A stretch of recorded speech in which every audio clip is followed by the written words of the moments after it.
Okay, let's start with a really wild idea.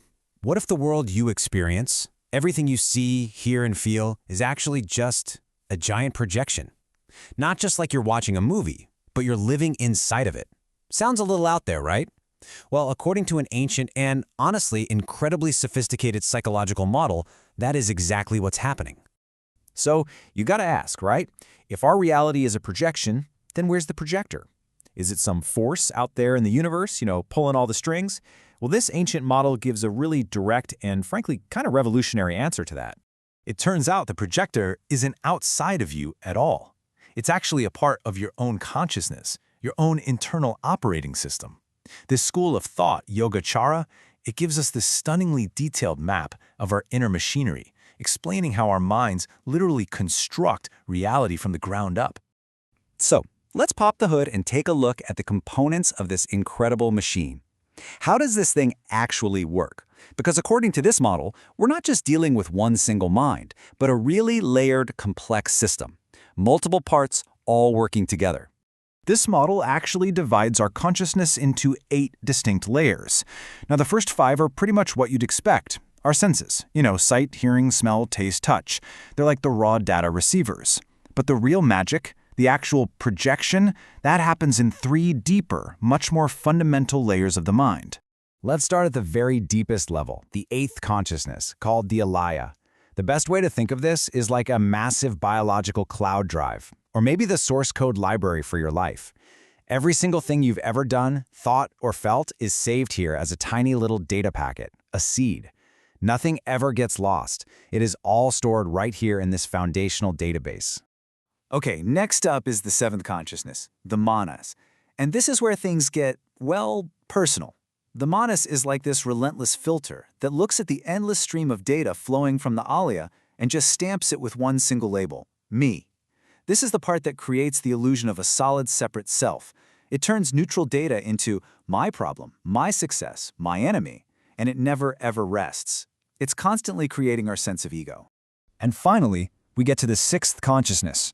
This is our everyday thinking mind. This is the operator's booth. It's where we consciously experience the movie that's being projected. It's our rational, analytical mind. And listen, this part is absolutely crucial. It's the one part of the whole system we can consciously access and control. This is our point of intervention. So you've got the film library, the ego lens, and the operator's booth. The key thing here is that they don't work in isolation. Oh no, they are locked in a constant, self-perpetuating feedback loop, one that is continuously writing and rewriting the code of your reality. So here's how it works. First, there's the projection. The old seeds that are stored in your alaya, your past actions, your habits, your traumas, they've ripened and they just burst forth. They project the situations, the people, and the feelings you're experiencing right now. So the world you see isn't objective, it's the direct result of your past data coming to life. Then comes the recording part, how you react to that projection, whether it's with anger or joy or you just don't care. That instantly creates new seeds, and these new seeds are immediately saved right back into that alaya database, and they become the film for your future experiences. You see how this works? This is the mechanism behind getting stuck in the same patterns, facing the same challenges over and over again. We are unknowingly filming the sequels to our own problems. So here's the crucial point. If this is a feedback loop, then we're not just helpless victims of it, we actually have a way to intervene and change the movie. We can go from being just a character getting tossed around by the plot to becoming the projectionist. Let's take a look at the user manual for how to do that. This classic analogy of seeing a rope in a dark room illustrates the path perfectly. It all starts with shifting how we see things. See, most of us live in the imaginary level. We see a rope in the dark and we scream, "Snake!" We mistake our projections for solid reality. The next step is dependent. That's when you realize, oh, it's just a rope. You understand that what you see depends on the conditions, on the seeds. And the final state, perfected. That's when you see the very nature of the rope itself, just hemp, recognizing the fundamental nature of consciousness itself. So how do we actually move through these stages? Well, the whole process begins at our access point, the thinking mind, that 6th consciousness. First, you just observe. You watch your thoughts and feelings come up without immediately identifying with them. Second, we reframe. Instead of your mind telling you, "I am angry," you learn to see it as, an anger seed is sprouting. It's a simple shift, but it creates powerful distance. Over time, this practice retrains that obsessive ego lens, the seventh, to just loosen its grip. And as you stop reacting automatically, you stop planting new negative seeds, which gradually purifies the entire film library. What happens is this process builds into a fundamentally empowering new way to live. Because this isn't just some fascinating theory, it's a practical technique for gaining control over your own psychological landscape.